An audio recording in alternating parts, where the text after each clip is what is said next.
Hello, everyone. Welcome to Credential Up Houston. My name is Margaret Ford Fisher.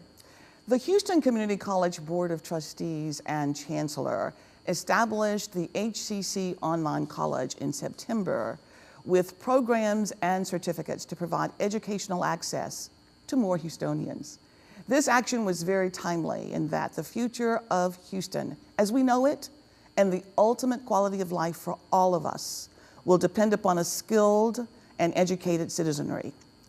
With the ever-increasing integration of automation and robotics in business and industry, many jobs as we know them today will become obsolete. Without the training to enter 21st century in-demand jobs, more people will be unemployed and unemployable. Today we will talk with human resource experts about the demand of the Houston workforce, key skills and competencies needed, and why it is important that we, as a community, credential up to meet those demands. Joining in the conversation today are Mr. Mitchell J. Beckman, past president of HR Houston, HR Houston board member, and vice president of human resources with Weber, LLC.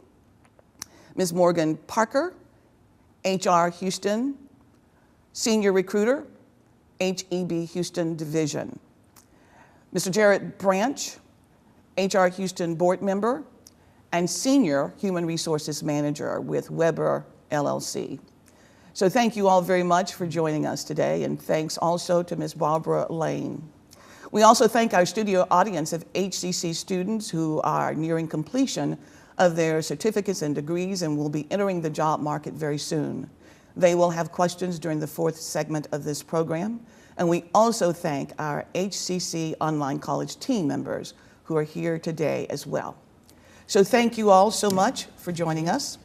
And we'd like to have this conversation to focus on the talent outlook for the city of Houston. And so we've heard a lot about the skills and the skill sets needed for the 21st century. Mr. Beckman, what are those skill sets? Well, you're going to hear a lot of the community talk about skilling up folks. And I think some of the skills that are necessary are skills that we have always focused on. Earl Nightingale in the 1950s, we're talking about creative thinking and critical thinking. Those are two skills that are going to be really important. Critical thinking, creative thinking, effective communication is going to be very important, and innovation, thinking, using your imagination. Those are the skills that we're all familiar with, but are going to be very important moving forward. And I think there's another one for our workforce, this generation that is graduating into the workforce, and that's coping, the ability to deal with people and deal with situations, the emotional intelligence that's going to come with that. You know, that is so important, and that really touches on the life skills that are so very, very important. And I'm sure you have individuals who come to you and they are not adaptable, they are not team players. As you said, Mr. Beckman, they don't communicate effectively.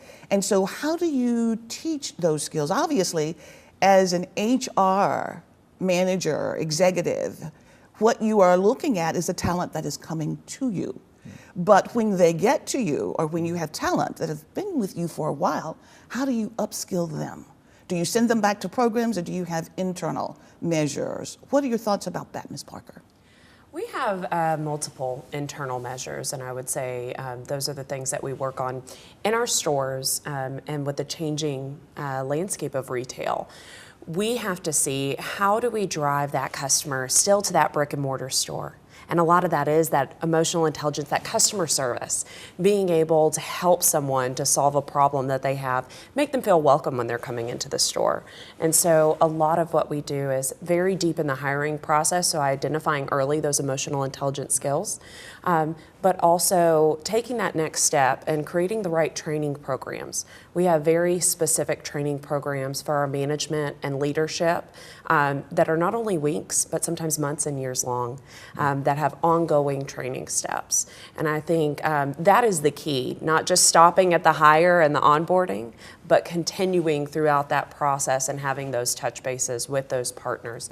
We call our employees partners, so you'll hear me say that a lot. Yes, absolutely. I noticed that, and I thought that was really a very, very good touch as well for a company to view their employees and the employers as well who work with your company as partners. And so with information technology, what are you finding with Weber LLC and being a member of the HR Houston board, Mr. Branch, in terms of the need for the skills in information technology? Well, it's very important that everybody who comes into the workforce knows how to use computers and the software that comes along with it.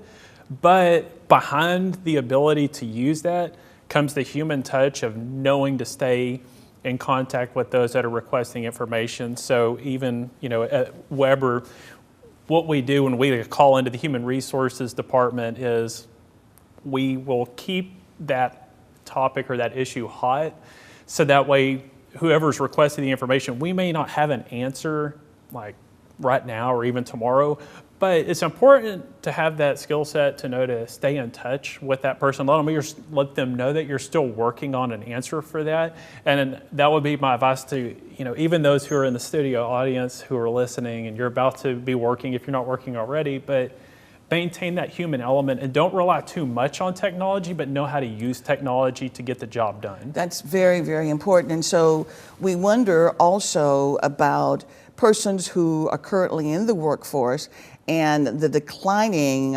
population that will be equipped to go into the workforce. And so as we look at your training and your reaching out to various groups, I'm sure you're seeing that difference as well in the skill sets.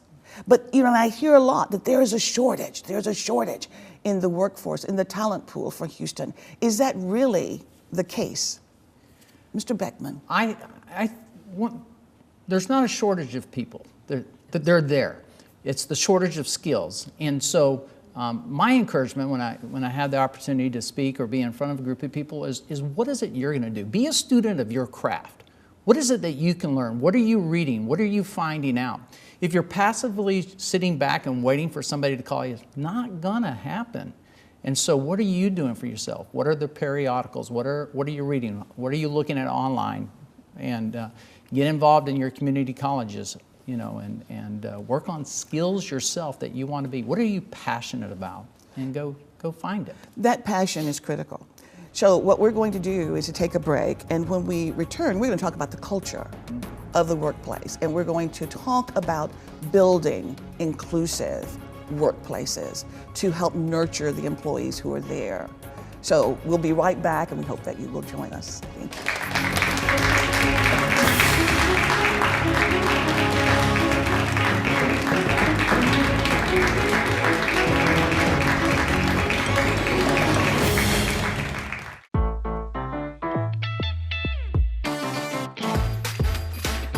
HCC.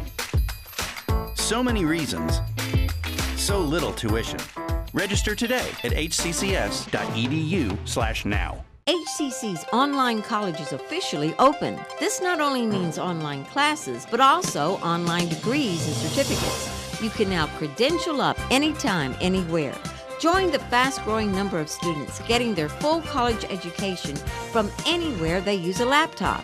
HCC currently offers 32 fully online degrees and will offer 71 next year. You no longer have to find a way or time to get to college. HCC brings college to you.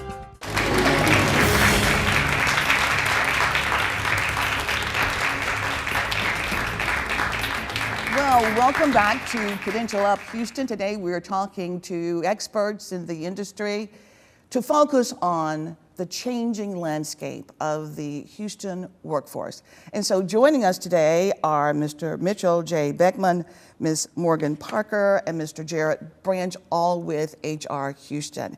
And so in the last segment, we were talking about the culture. We were talking about the skill sets that are required. And one of the comments that was made is that as we look at this economy, that industry is finding it a whole lot less difficult to get the financing it's a whole lot more difficult to get the employees and provide that access, to provide that training or development, and to create that environment for employees to thrive. And so as we look at the changing workforce with baby boomers getting ready to retire, with millennials coming in, what are you finding as being that change in that culture that HR is now having to make? Ms. Parker, what are your thoughts? Well, I think that we have to look at things a little bit differently. And so, as we all know, each generation wants something a little bit different. But there are a lot of similarities as well. And so, I think you have to be able to truly listen and have your ear to the ground and be open to change. And be open to change the way that maybe you've traditionally looked at something and be able to move forward from that. How difficult is that for someone who's accustomed to doing things the same old way over and over and over again, and you have a new generation to come in and they say, but you know, this is an innovation. Let's make this little tweak. And they say, no, we've always done it this way. How do you create that change, Mr. Branch? One of the key HR thought leaders, William Tincup, has this statement, and he says, I have very strongly held beliefs that are loosely held. And the point of that is a tremendous benefit, especially for those who are graduating and coming into the workforce and for those at large as well. But just as soon as you learn something, it can become obsolete. And we've learned that in human resources, you've learned that in retail. I mean, you're revamping, Weber, our company is revamping. So you have to have an open mind to always ask, what are you doing and is there a better way to do it? And by the way, if there is, don't get offended. Don't think that, you know, for some reason you're incompetent. Listen to that and then make a change and then move forward with that. It'll make you better, it'll make your department better and your organization better and even the profession better. Yes, and so, you know, that's an interesting point. I'm going to use that. I love it. And, you know, I'm thinking that with the changing role of the chief human resource officers, you will get a new generation that will be coming in as well. You'll have a generation there who will be thinking very much like what the baby boomers are moving toward in terms of that innovation, the 21st century skill sets and so forth. So as we look at that changing role of the CHRO, how do we now address that culture throughout Houston in order to ensure that all of the companies are hearing the same thing? Because the future of Houston is really dependent upon the workforce, dependent upon innovation. I mean, the competition is really very, very thick and very clear. So how is that message communicated to all of the members who are part of HR Houston? I think that one is HR, you know, we need to quit saying we want a seat at the table. We need to set the table. That's what HR needs to do. Don't worry about sitting there. And so it's about being service. It's about getting over ourselves sometimes and going, what does the business need? And understanding and talking to operations and understanding how we can bridge that gap between what we need to produce a service or product and be business minded. Don't get rid of the thought of being just transactional and be transformational in what we do, be deliberate. We need to put blood and sweat and tears and sinew around HR and understand what the heart is. And that's with culture. You're talking about culture. And when our values and driving that through the organization, which means that we have to listen. That means we have to get out of our boardrooms and we have to get from behind our desk and get out there and touch people. And we got to put HR at the fingertips of all our supervisors, our managers, our leaders. The people themselves need to be a part of HR. That's excellent. So what are the negatives associated with not doing exactly that, Ms. Parker? When companies refuse to take that stand, what are the consequences? Well, I think you have a division. You have to, HR should be setting the table. We should be part of the operations and understanding all the financials of the company and how we operate, knowing the groundwork. And when you don't, our HR teams can make decisions that don't make sense for the business in the long term.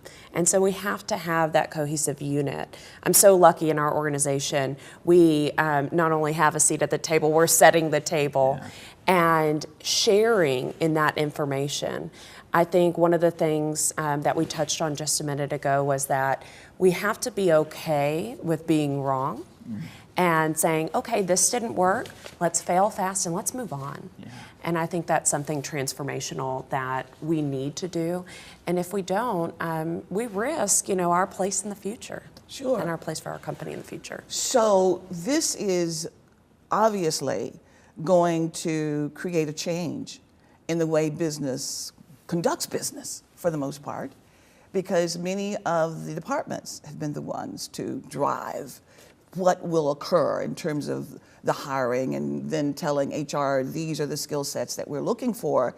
So this means that it gets back to the partnership that you were talking about, as HR in that organization or that department will sit together to have that conversation and to come up with those skill sets.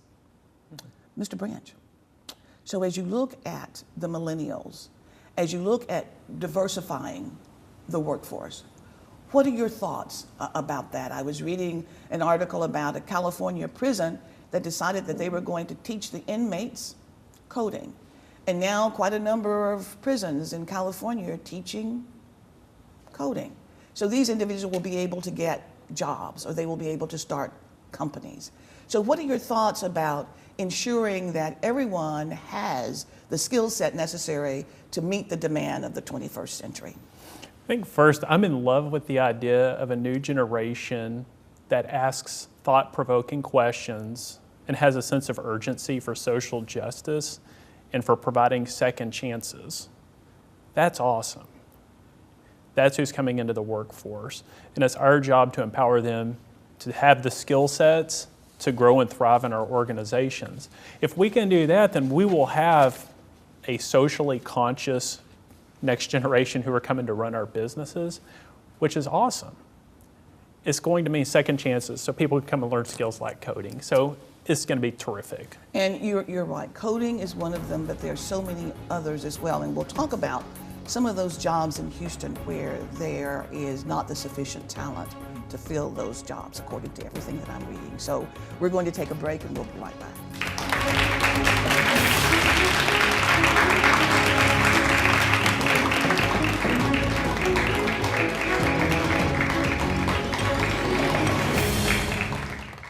I learned how to cook from my grandmother in the mountains of Oaxaca. Every time I need some comfort, I just remember what she told me. HEC definitely was a turning point in my life. What those wonderful teachers and instructors taught me is priceless. I have won many awards and worked in many restaurants. HEC was the window which opened the opportunity for me. For this wonderful city, they have given me so much. I will thank you from the bottom of my heart.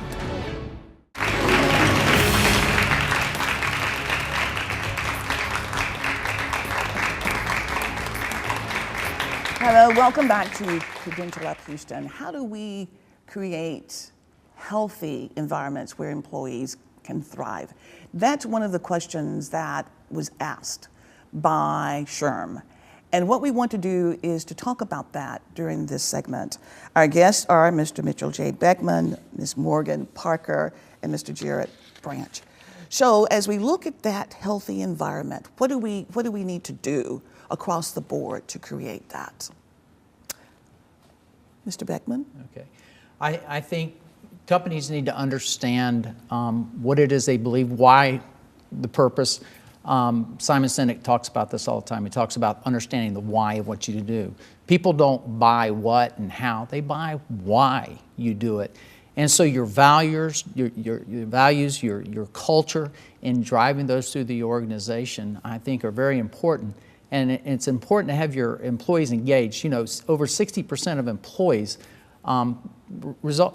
research shows, aren't engaged anymore in the companies. And so they quit. They're still at work, they're still getting a paycheck, they just quit. And so how do you get them back focused, understanding what the purpose and the why of what you're doing? I think HR plays an instrumental role in making that happen. Well, you know, that's right on, spot on for what Mr. Marshall, the president of HR Houston, commented on as well. And he said, people, that's really very important. You have to make sure that your people know that they're valued in the workplace as well. And so that is really critical. That partnership helps to make that happen as well. And so as we look at a workplace that's thriving and people say they like to work there, that's a wonderful goal to achieve. So there is a book that Johnny Taylor, the CEO, referred to, Chase the Lion. And the question was, what is the lion that HR is going to chase now as we approach a new decade of the 21st century? What is that new lion for HR, Mr. Branch? Well, to kind of get nerdy, HR's next big line is going to be data analytics and seeing what's actually happening with their workforce, because now we have systems to not only understand what's happening, but predict what's going to happen with the workforce and what's going to happen with turnover and what's going to happen with necessary skill sets. That's going to be one of the next lines for human resources. But as Mitch was mentioning earlier, it's understanding the slant of a workforce that's coming up and making changes and making things better, but being able to better relate to them and help them relate to the business. That's going to be another line, is actually connecting with people, like we were saying, and providing different strategies to help them get the most out of their employment. That would be it.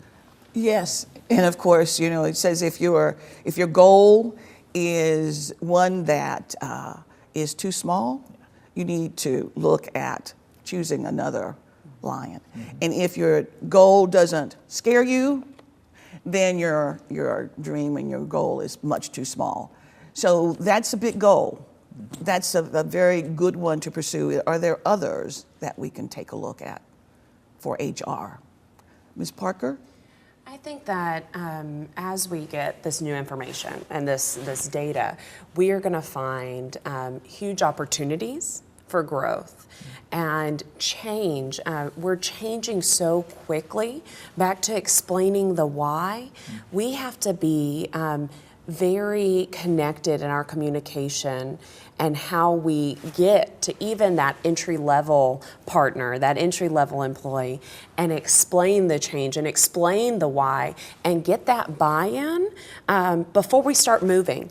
Change is moving so fast, it's so easy for us to just keep going without taking the time to stop and explain that why. Those jobs now across the board where our students who are in the audience who are about to graduate can now start focusing on in order to not only focus their attention there, but those who are coming through the pipeline can also prepare with the appropriate skill sets to be eligible for those jobs and compete for them. Yeah, I think being able to communicate, no matter what job you're going for, if you can present yourself in such a way that you're a thinker, that you're able to adapt, that you're flexible, we can train you on special skills that we need within the organization.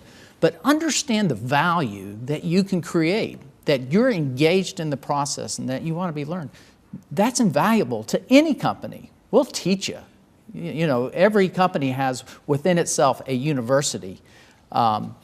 They may not have it formalized, but we have to develop you. We're the new colleges and partnering, you know, industry with, you know, like Houston colleges. We have to do that. But if you're working the workforce, be communication. That is great. Well, time goes much too quickly. We're going to take another break, and when we return, we're going to go to Alba Romero and questions from the audience. So please stay with us.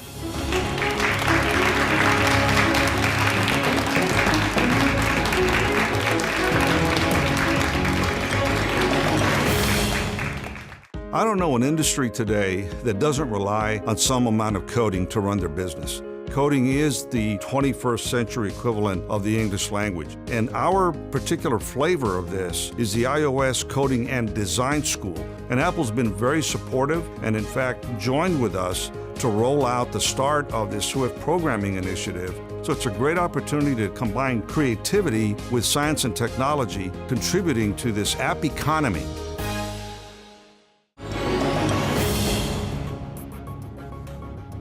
Welcome back to Credential Up Houston. We'll now go to Alba Romero and our studio audience for questions. Thank you, Dr. Ford Fisher. We will now have questions from our studio audience. Our first question is going to be from Sarah. Hi, thank you.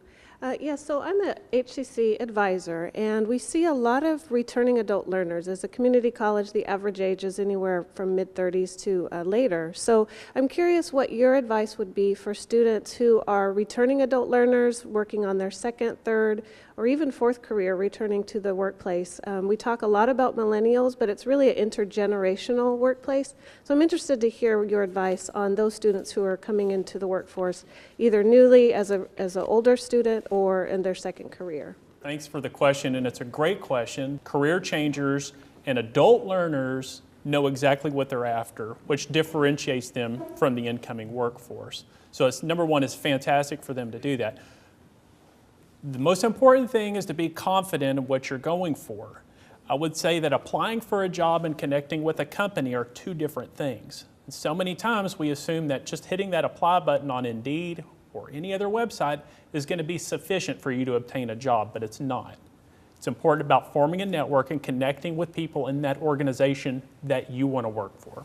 Joining us now is Paul. What's your question, Paul? Recent graduates and employees overall encounter challenges making it past the initial screening process. What does HR Houston offer in the way of services or support to help prepare applicants for opportunities?